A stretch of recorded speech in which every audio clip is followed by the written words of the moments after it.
Kenapa dia? Sakit. Oh, sakit.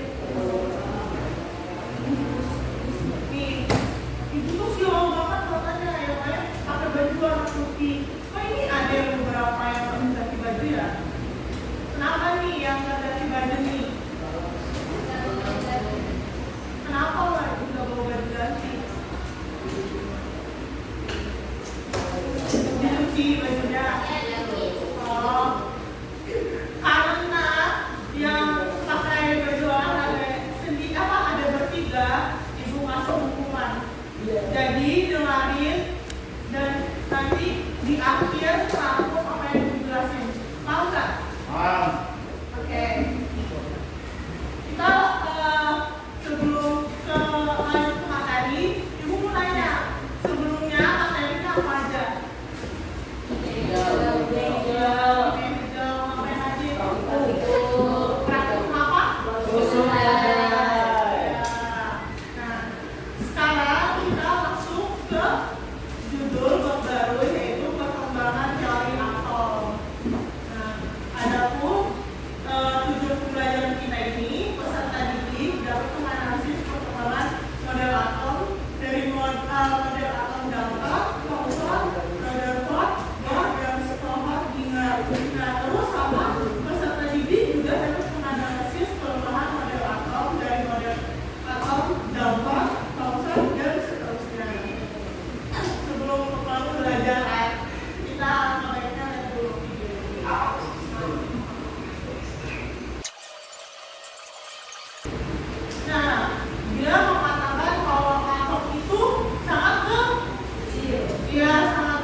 Dilihat dari mata panjang.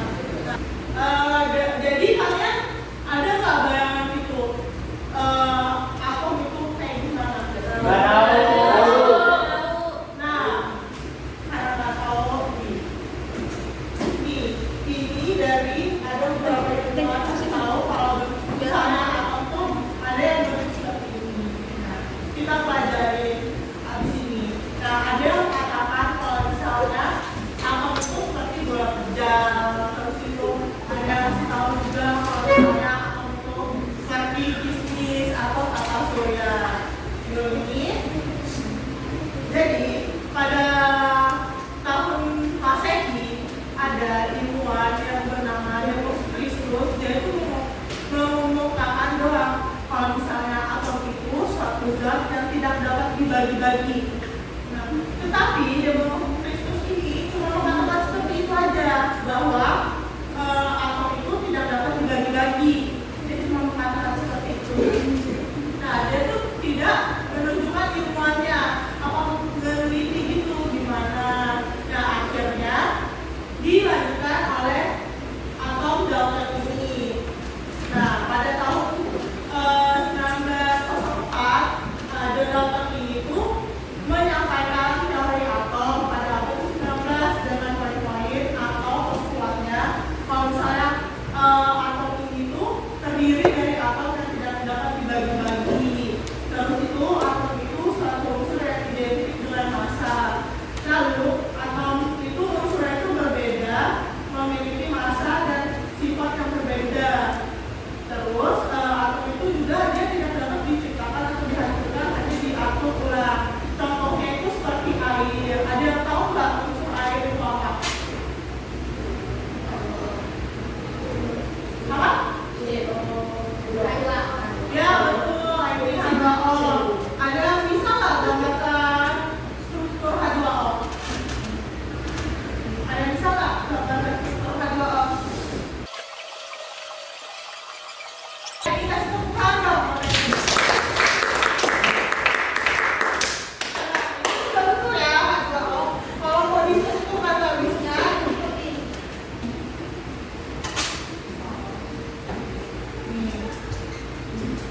Jadi atom itu ibaratnya itu dikapit oleh dua hidrogen. Jadi mau gimana pun hidrogen ini akan mengelilingi si O. Jadi itulah yang dimaksud dengan dia itu tidak dapat tidak dapat dihancurkan. Nah, atom ini juga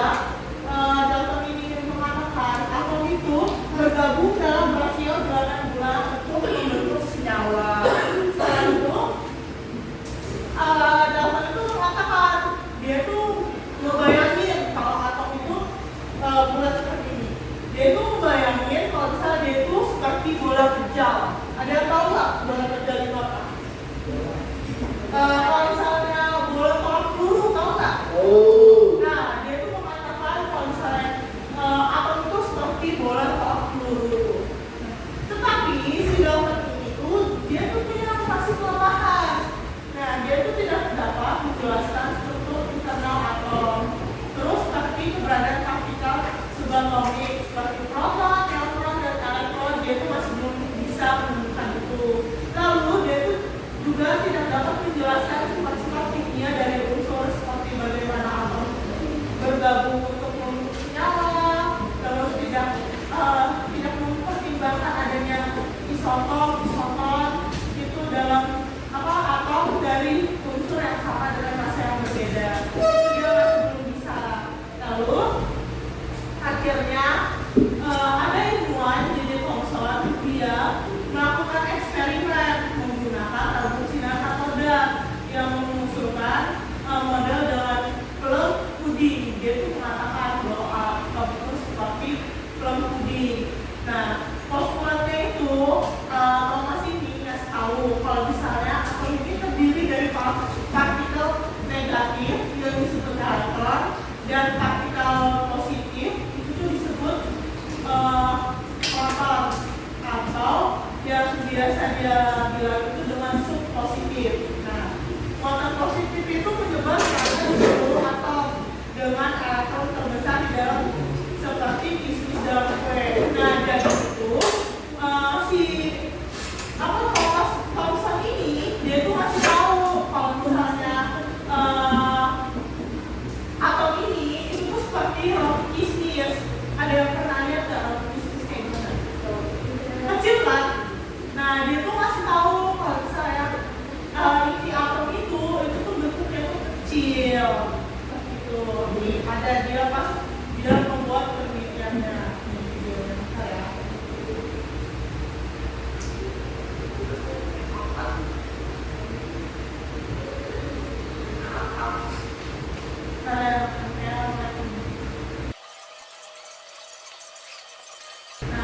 Jadi Thomson itu membuat penelitiannya kalau misalnya dia ada di sinar katoda. Nah, dia buat penelitiannya itu pakai sinar katoda. Nah, tetapi Thomson ini juga masih punya kelemahan. Oh ya, sebelum itu dia tuh ada menjelasin kalau misalnya bayangin gitu, kalau misalnya atom itu ada di partikel-partikel ini, positif dan negatif. Nah, dia ada di dalam. Ini kan tadi kan dokter ada menjelaskan kalau misalnya atom itu bentuknya seperti bola pecah kan. Ini atom. Nah, di dalam atom itu ada yang namanya unsur neutron dan protonnya. Nah, tetapi Thomson ini punya kelemahan. Nah, dia itu masih ada kelemahannya.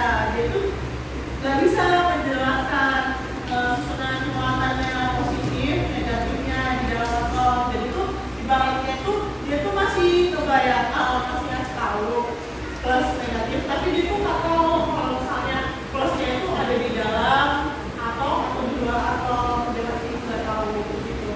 Nah, terus itu dia juga tidak dapat menjelaskan tentang keberadaan inti atom. Dia itu juga bisa tahunya proton sama neutron, elektronnya di mana.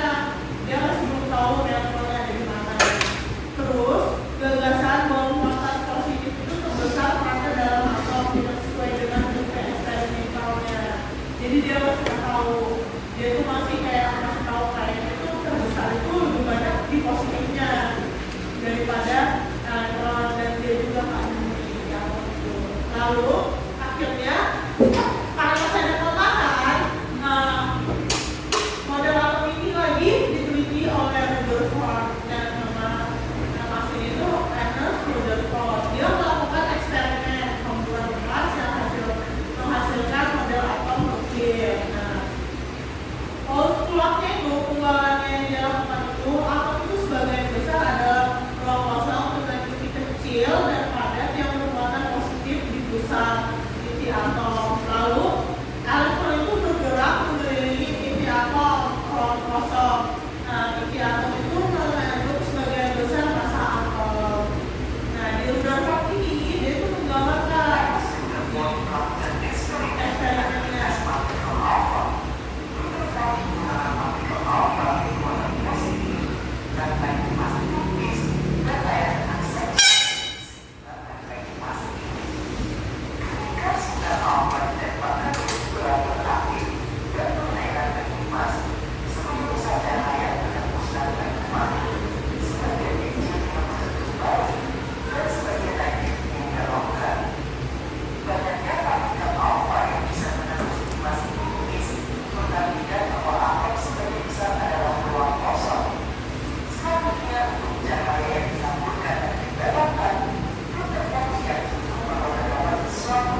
ibaratnya ini seperti apa nih? Ada yang tahu nggak? Dia menggunakan kalau misalnya model atom seperti apa ini?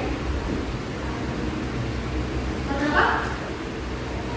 Ya, Surya. Dan bahwa yang di tengah ini adalah inti atom yang dikelilingi oleh elektron. Nah, meski begitu kelemahannya ada dia itu tidak dapat menjelaskan kestabilan atom. Terus itu dia tuh menurut fisika klasik elektron yang bergerak mengelilingi inti harus memancarkan energi dan akhirnya jatuh ke dalam inti atom tersebut. Lalu dia itu juga mengungkapkan bahwa tidak dapat menjelaskan spektrum dari atom hidrogen dan atom-atom lainnya yang menunjukkan bahwa elektron yang dapat berada pada tingkat energi tertentu. Nah, terus itu karena masih ada kelemahan. Nah, selanjutnya itu dikemukakan lagi oleh si Niels Bohr.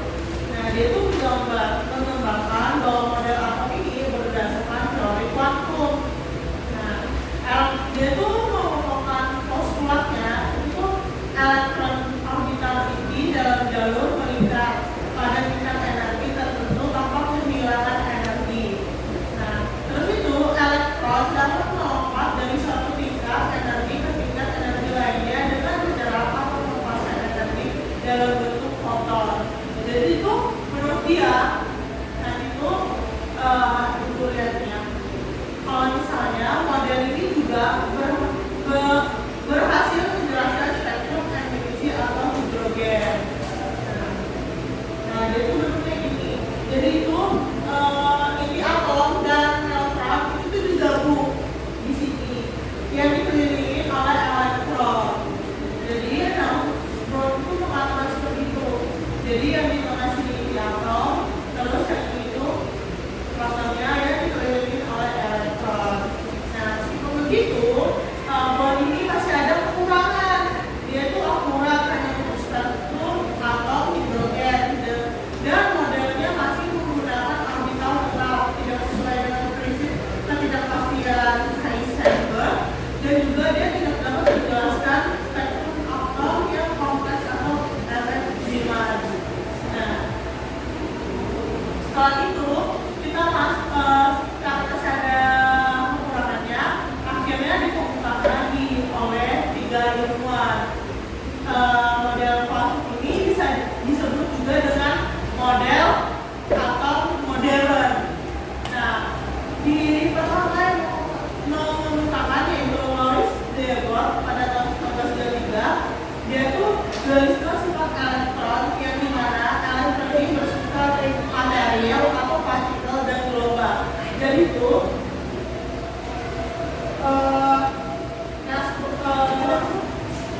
Kilous itu mengatakan bahwa atom itu ini adalah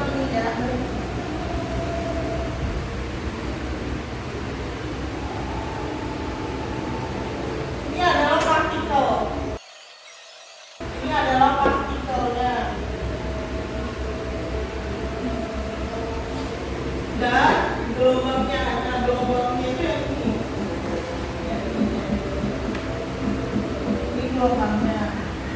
Terus Arjen Solodiner pada tahun 1929 dia itu bersama gelombang elektron dalam atom itu boleh jadian, dia menemukan elektron dalam 3 dimensi. Nah, terus itu ada Werner Heisenberg 1927 pada tahun 1927 itu dia itu mengatakan bahwa asas ketidakpastian ini tidak mungkin menentukan kedudukan dan kecepatan elektron secara sesama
Ada yang tahu nggak racun itu apa?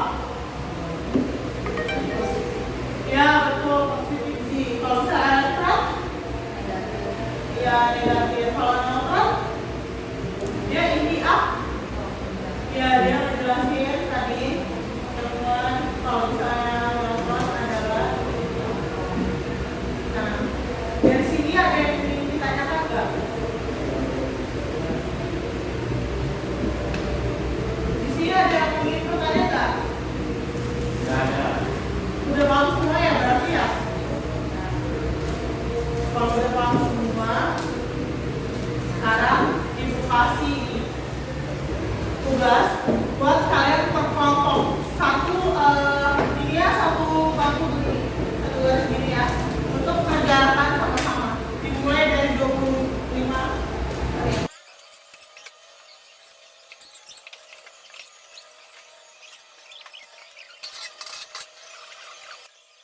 Sudah habis. Sudah selesai ya? Sudah belum? Sudah. Oke, kalau sudah silakan duduk ke mejanya masing-masing.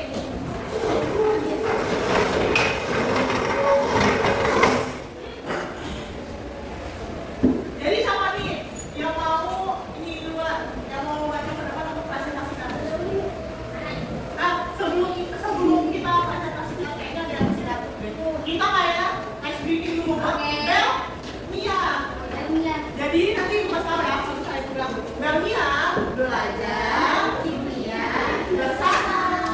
Nah, Ibu mau Robi maju ke depan, Robi ke teman-temannya. Bel, Mia, Mary. Saya berdiri sih. Bel, Mia. Nah, 1, 2, 3. Mia. Belajar kimia bersama. Robi tahu nggak? Kenapa? Ayo ulang, ulang. Betul, 1, 2, 3. Mia. Belajar kimia bersama. Ini kamu udah begini masih nangkep, Pak? Tidak suka. Ya kan? Ya, kalau gitu kita kamu siapa nih mau maju ke depan? Presentasi pertama. Assalamualaikum warahmatullahi wabarakatuh.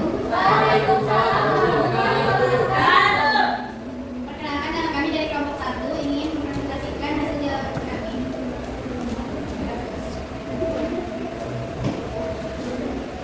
Sebuah dari donor, masalahnya dapat dijelaskan untuk atom di kolam pelemahan tidak dapat dijelaskan untuk atom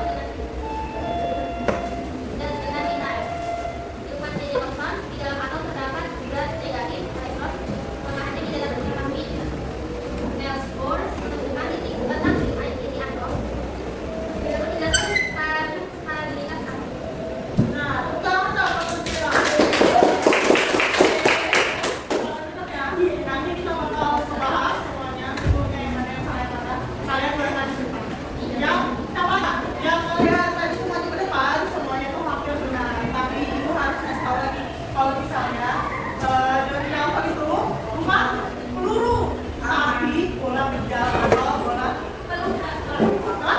ya, kalau peluru bukan apa tadi? Peluru bukan. Nah terus yang temannya tadi jelasin tentang dashboard, begitu ya, tentang manajemen. Ya. Oke. Nah, karena sudah selesai materi kita, yang ini ya pakaiannya bajunya beres sendiri. Tadi di awal itu jelasin kalau misalnya siapa? Ya, kamu. Jadi siapa yang berdua nih? Ini boleh? Kamu yang selalu menjelaskan. Ya, di dulu juga. Oh, kakak gini. Ah! Kakak yang atas, siapa yang mau duluan jawab satu? Ya, boleh sih. Atom model dalton. Boleh berdiri sih. Jadi atom model dalton tadi dijelaskan zat atom itu tidak dapat berbagi. Atom itu suatu unsur identik dalam massa.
sebelum kelas kita mulai.